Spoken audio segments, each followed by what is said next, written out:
The images from this weekend of violence in the streets, stores being looted, and riot police with dogs barking and charging at protesters seem like they are out of another era. But this outburst of violence is going on in present-day St. Louis, Missouri. It all started with the fatal shooting by police of an unarmed black teenager. The FBI has now opened an investigation, but the shooting of 18-year-old Michael Brown has opened a wound in the community.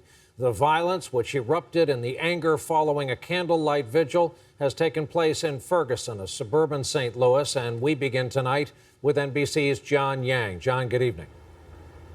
Good evening, Brian. This is what a lot of businesses in this neighborhood look like. This tire store, about $100,000 in losses. It's the same all up and down this main drag here in Missouri. And as sundown approaches, officials are fearful of another night of looting and violence. Hands up, don't shoot! Hands up, don't shoot! In Ferguson, Missouri today, more angry confrontations between protesters and police in riot gear. The same anger and outrage that exploded into a chaotic night of looting and violence. It began in the neighborhood where 18-year-old Michael Brown, unarmed according to police, was shot to death by an officer. Authorities said the lawlessness spread into neighboring communities. It is a miracle, however, that nobody actually got shot last night. John Zizzer saw his tire store looted on live TV. Security camera video captured the action inside. What's that like? It's pretty grim. You can't do anything. All you can do is take a deep breath and remember to breathe. Today, the FBI officially joined the investigation into Brown's shooting. Local authorities said the incident began midday Saturday when the officer encountered Brown and another young man on the street. They said Brown shoved the officer into his cruiser, assaulted him, and struggled for his gun. Piaget Crenshaw said she saw it happen from her apartment balcony and that it looked to her as if the policeman reached for Brown through his car's open window.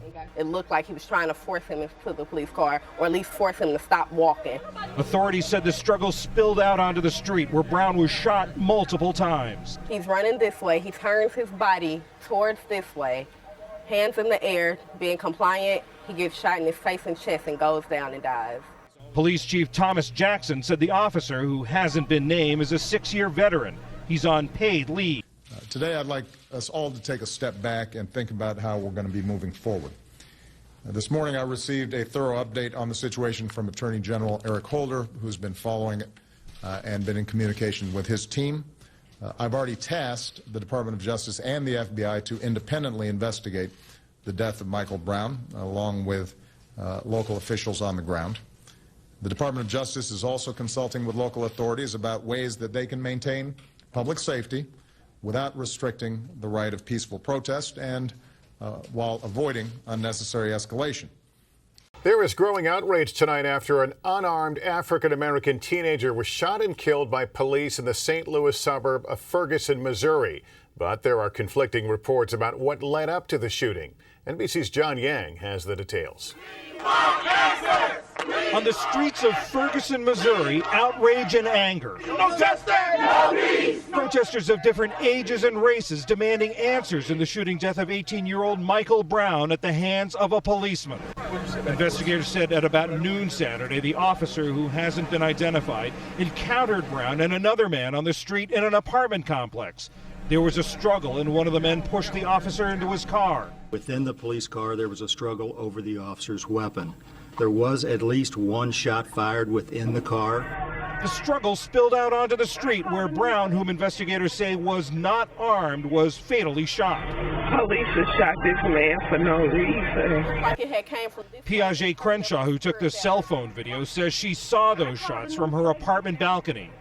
He's running this way. He turns his body towards this way, hands in the air, being compliant. He gets shot in his face and chest and goes down and dies. Did the boy do anything wrong? I don't know. They say he supposed to took somebody a quick trip. I don't care. He ain't have no gun. He threw his hands up. When the police ran over his feet, the boy threw his hands up. He threw his hands up. He shot him.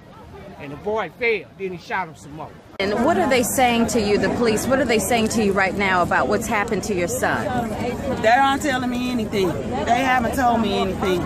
They wouldn't even let me identify my son. The only way I knew it was my son was from people out here showing me his picture. There's no justification for running over a young boy and then shooting his ass with no weapon. Thank you. There's no justification. None at all. Ain't no justice, it's just us, man. Check that. Niggas want to start standing together out here, or we gonna keep losing. Flat out.